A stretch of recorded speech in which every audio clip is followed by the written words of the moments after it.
Good morning, good afternoon, good evening. However you're watching, wherever you're watching, however you listen, wherever you listen, it's the Bet Online Salute Detroit podcast. I'm with my man Ryan, and we're coming to you live, late breaking.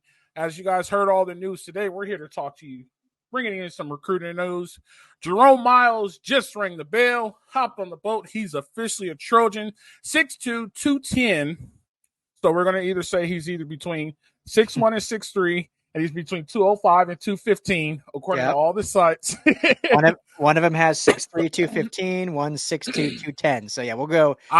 You said it right. 6'1" to 6'3", 205 to 220. Yeah, I use 24/7. So all my stuff comes from 24/7. 6'2", 210 is what I have from 24/7. 5-star receiver, composite 4-star receiver. He's the number 98th player in the nation, which is huge, and he is the number 1 player in Utah, number 5 receiver in the nation, number 30th nationally. I'm sorry, his ranking is 98. That's pretty good stars. Yeah. Big-time recruit, Dennis Simmons is joining the recruiting game with Henny, and Coach Belt got a guy. I think this is a really good get. When he spoke, he said the most amazing thing any kid could say as a recruit: this guy is a Trojan. The reason why I went there, the reason why I'm going there, is because it's more than just football. You could be successful in whatever you want to do. I like the lifestyle, this and that. Now, if I'm not mistaken, if you go back on a podcast, I think it's LAFB, Salute Detroit podcast from a while ago, and I say, you know, that Los Angeles lifestyle should be able to recruit kids. It's not just the beaches. We own downtown LA. Blah, blah, blah, this and that. I think somebody said that. I think his name is Coach Rowe. I'm not going to toot my own horn, beep, but I understand recruiting just a little bit. And this is one of the guys that's like, if I get a degree from USC, I am set for the rest of my life. Big time. Utah football is highly underrated too, which a lot of people don't know. It's in the little corner of Nevada. It's the 4 corners with New Mexico, Colorado, and Arizona, like that tucked away Southwest. You're from the tucked away Southwest. People really don't understand how good it really is. And there's a lot of dudes who come out. He's going to be a big body. He reminds me body type wise, kind of early Brandon Rice. You know what I mean? Like, throw now, go and make big yards, make big plays, tough to tackle. Once he gets 10 pounds on him, and he can get really good. I think he's a little bit faster, but I think he be able to block better and do those types of things. This is another 2025 get. This guy's in the boat. Julian Lewis class just got bigger. And it seems like, you know what's funny, Ryan? Every time Julian Lewis, as there's a new commit, Julian Lewis pops up like, yep, we got another one. I can't wait to throw you the ball. Like, this dude is the Big Ten recruit. I was about to say Pac-10, Big Ten recruit of the year. I can't wait to see him on the field. Jerome Miles, big get out of Draper, Utah. What do you got on it?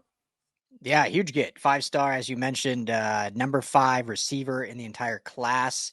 One of 32 5-star recruits. I think a lot of people, myself included, sometimes forget how elite you have to be to get that 5th star. Because I mean, there's a lot of great 4 stars, but to get that 5th star, there's only 32 total 5 stars in the nation. So he is one of those. Yeah, I didn't know that. I didn't know that. So 1 of 32, that's pretty good. And there's a lot of colleges going after you. And originally committed to Ole Miss actually a while back, decommitted like a year ago. So it's been a while. Opened his recruitment up, and then that's when he exploded. He's a track star. He holds the Utah state record for the 100 meter and the 200 meter. So not just the size, but the speed. So huge get. He automatically becomes one of the top players in this class. You could argue Julian's 1, he's 2, or vice versa, whatever website you look at.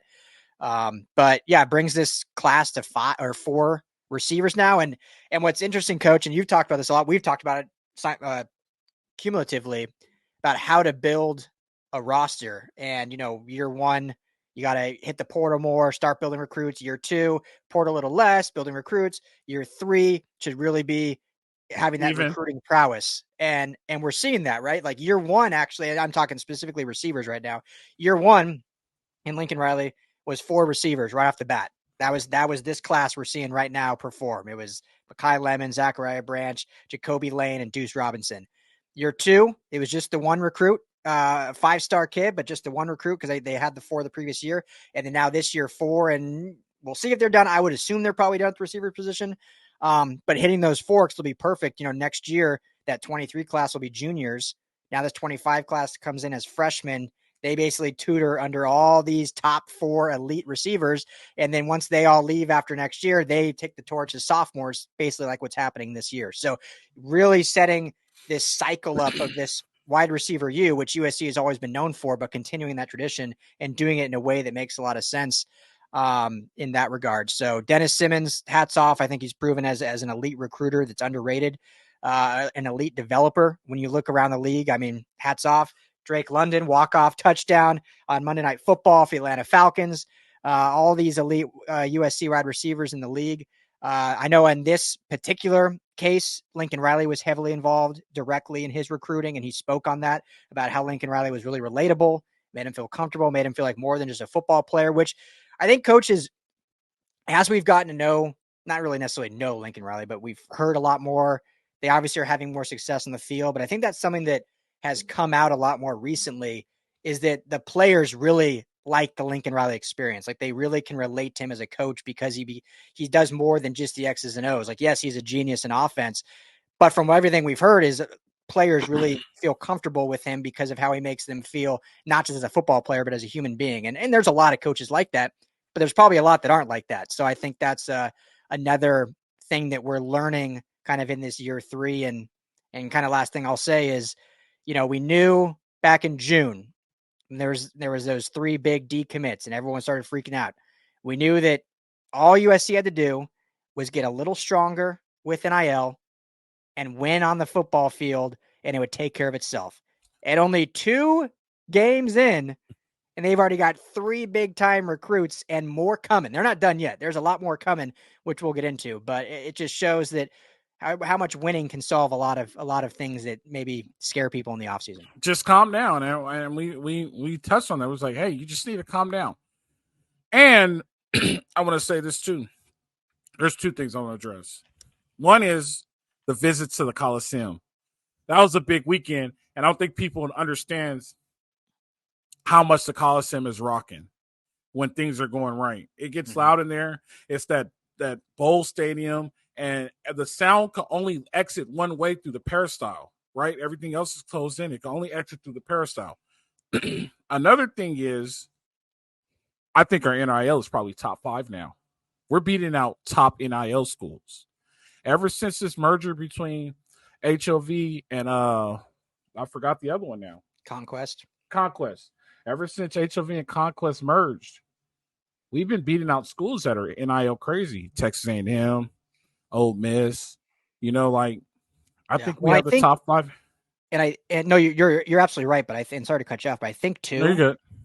Like again, the numbers don't exactly always come out, but just from chatter, like some of these other recruits are actually taking a little bit less to come to SC now too. So there's like some of these bigger schools are still offering more, not on everyone. And I'm not putting numbers on them, but I've heard chatter that there's, and I'm not even saying a specific recruit, but heard chatter that there has been whatever schools that may be offering more, but SC offers more overall than just the NIL bag, which is what we've been saying. That's the whole package, right? Like you have to offer a competitive rate at NIL. You can't do a laughable offer. Like you have to be competitive in that space, but then you have to show all that the university, the program, the development offers too. And USC is doing that right now. When you think about it, when you really think about it, there's 2 schools. If the NIL is right, well, technically it should be 3. Technically it should be 3, but there's 2 schools when the NIL is right. Yep, I know you're going. It's a scary, scary place. It's scary, and they will be on top of the NIL world. One of them, we have the privilege to have a podcast for, right? The other one is 3,000 miles east on the Atlantic Ocean with the exact same lifestyle. And look how good they got that fast. I said this a while ago, and people thought I was crazy. I said the SEC is going to become average, and everybody's going to be able to level out because they're all playing the same game now. And look at what we're looking at. the SEC is starting to become average, and this is 4 years in, right? Yeah. This is 4 years. He's referring to Miami for those who didn't catch it. Oh yeah, Miami. I'm sorry, Yeah. Miami. I'm talking about. I'm sure everyone knew what you're talking about, but just in case. But like, yeah, it's starting to level out, and UCLA should be just as good, but they're a basketball school, and there's other issues that Will the Thrill and Jamal need to talk about. Yeah, I really don't care. There. Yeah. Yeah, but they're a basketball school, so their basketball team is going to be Final Four minimum every year, right? But football wise, like, think about this. Florida is struggling to raise $24 million right now. And I asked some of my buddies, I said, do you think Florida's a blue blood? And they both instantly said, nope, they're not. They're a name. They may be a big logo, but they're not a blue blood university. When you think of nostalgia of college football, you don't think of Florida. You think of USC, Oklahoma, Texas, Nebraska, Miami, Penn State, Michigan, Ohio State. Like, when you really think about it, you don't really think about Florida. And you see it now. I mean, maybe because they're asking for the money again, but I don't think SC has an issue raising $24 million to get rid of a coach, because, guys, this is your ROI. You're invested into these NILs and these collectives, and they're not producing. We need wins. He has to get out. Here you go. Cut the check. Let's make it work. You know what I mean? Oh, Texas yeah. A&M doesn't have it. Texas is also a blue blood before I get killed. I didn't mention Texas. Texas is a blue blood. Oh, I did? Okay. You didn't say A&M, but you said Texas. Yeah. A&M's not a blue blood. Yeah. No, I agree. You said Texas, though. You're good. You covered that. Yeah. So, like, yeah, it's like, when you think about it, like, now you're giving, I could say, and people could argue it, but I could say two of the most wealthiest blue bloods in college football, uncapped amount of money to recruit whatever player they want is dangerous. You know what I mean? Like, it nobody can compete with those two schools. They're two private schools on a coast and party towns and party cities that could become really famous. And what does every 18-year-old want? I could sit you on the court next to Kim Kardashian on your recruiting visit, and you become a celebrity overnight, instantly. You can only do that in two places in all of America. Yeah. Well, and I mean, people could argue this all day, all night, 365 days a year. But in my opinion, the two greatest ever college football teams are USC and Miami. Those obviously the Pete Carroll USC teams and those vaunted Miami teams. So there's a reason for that. That was pre-NIL, but we'll talk about it later. But there's some Tommy Frazier years, and I'm a big Tommy Frazier fan. That Nebraska team was pretty solid. Oh, exactly. You could argue a lot of different teams. Those are just, that's why I said we can talk about. Two are hard to beat. So I got you. No, you're right. But hey, we got a little bit off track. Jerome Ford, he's in the boat. Jerome Miles. Sorry. Who's Jerome? That name? That's an NFL player, right? I don't know. That name is someone. Yeah. Jerome Miles in the boat. I can't wait to see him on campus. Yeah. This is what I wanted to say too. That's a SC guy, Ryan. Yeah. That's a SC guy. He's not looking to go to the NFL. The NFL is a byproduct of him getting a degree from USC. So even if he goes in 3 years, I guarantee you every spring he'll be back on campus taking class and graduating from school, because he's going to take advantage of what's given to him for free, and he's going to take advantage of it really well. Like, that's SC guy. I'm really liking what Lincoln Riley's doing. I can't wait to see these classes develop. We're moving forward, keep progressing. And what did I tell you guys earlier? I'm gonna bring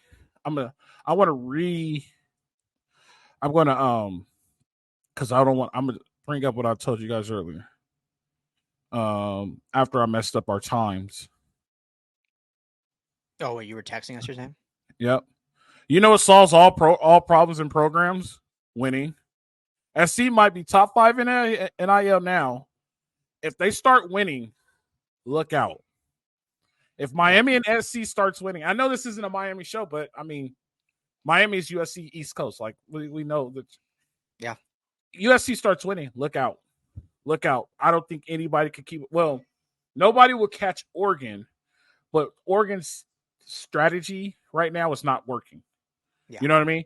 The money that they're putting into it is not what they're expecting to get out. But Phil Knight is almost gone, so he really doesn't care. You know what I mean? Like it's his money. That's going to dry up soon. Yes. Not to sound callous, but yeah, Coach, last thing I'll say, and we are, for those listening, we are going to be dropping our preview show right after this. We got a great guest from Rivals who covers Michigan, so he'll be joining us. But so I don't know if we'll ask him this because I don't want to be polite, obviously, but Michigan this weekend has a big recruiting weekend. A lot of recruits come into the big house to watch this game. Reschedule. This is an opportunity for USC to steal those commits. Mm-hmm. I mean, there's some big name guys that might see SC and like, ooh, they look nicer than Michigan. Why am I considering Michigan? I'm going to sunny SoCal. So this is a big opportunity for SC to steal recruits, even though they're not officially visiting them. Yeah, no, you're 100% right. And I'm gonna ask this question too. Like, it's funny how this game turned from should to could, right? It turned from we could win to we should win. You know what I mean? And for them, it turned in we could win. You know, when before the season should, but when we win, I can imagine we get some flips on the recruiter board too. There's other things we need to talk about. You can have me go down the whole road of that's game prep, so we'll talk about that. But this is a winnable game, and I think the bat signal is going to go out on Sunday, guaranteed. Ooh. Guaranteed, the bat signal goes out Sunday. We're going to do our show Saturday after the game, but Sunday the bat signal's for sure going out. Guarantee it. I guarantee it. Dang, Coach. All right. Good deal. Go ahead. What was you gonna say? No, that was it. All good. Yeah. We appreciate you guys for watching. This is a Bet Online Salute Detroit podcast on a recruiting update. We'll be back in a couple hours for the Michigan game prep. Go to betonline.ag, put in promo code BELIEVE, get a $50 match. Go to underdogfantasy.com, put in promo code USC LAFB, get a $100 match on your deposit. You guys know how this goes. Bet Online, Detroit podcast, live free, fight on.